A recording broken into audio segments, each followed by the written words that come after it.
কি হৈছে মানে অডিয়েঞ্চ ইজ দ্যাট বা বলটো ইমান চাউণ্ড ৰুমটো ক'ৰ পৰা আহি আছে মোৰ কাণত গোটেই কিমান ঘৰ নেকি এইটো এম্বিয়েঞ্চ মাইক বন্ধ কৰি দি কিবা বলটো তোৰ মাইকটো অন আছে গম পাইছনে আৰু অফ কৰি দে অফ নাছিলে আৰু বা ডিব্ৰুগড় আমি বহুত দেৰি ৰ'লোঁ ইমান দেৰি ৰৈছোঁ অথনি বা 2 ঘণ্টাৰ পৰা এই হোটেলখনত বহি আছোঁ কেতিয়া আপোনালোকক লগ পাম কিন্তু ৰৈ থকা যিমান দেৰি ৰ'লোঁ তাৰ গোটেই সাৰ্থক হৈছে এই প্ৰথম গীতটো যেনেকুৱা মৰম যেনেকুৱা দেখিবলৈ ধুনীয়া মনিব ৰৈ থকাটো সাৰ্থক হ'ল আৰু আকৌ অনুৰোধ জনাইছোঁ মই যে প্ৰথমবাৰৰ কাৰণে অনুৰোধ জনাইছোঁ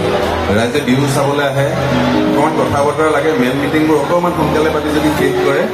এই লোকগীতৰ শিল্পীৰ পৰা আমাৰ লগে চবেই সময় পাব গাবলৈ মিটিংখন অকণমান আগবেলা যদি দুপৰীয়া বা আবেলি পাতি দিয়ে বৰ ভাল হয় নে কি কয় কাৰণ কি এয়া বিহু ৰাইজ বিহু মঞ্চ এয়া বহাগৰ বতৰ ইয়াত গান মাতৰ নাচে লাগে আচলতে বেছিকৈ কিন্তু আমাক মাতাৰ কাৰণে এই মঞ্চতে মই কমিটিক ধন্যবাদ কম মানে ইমানেইটো কম হ'ব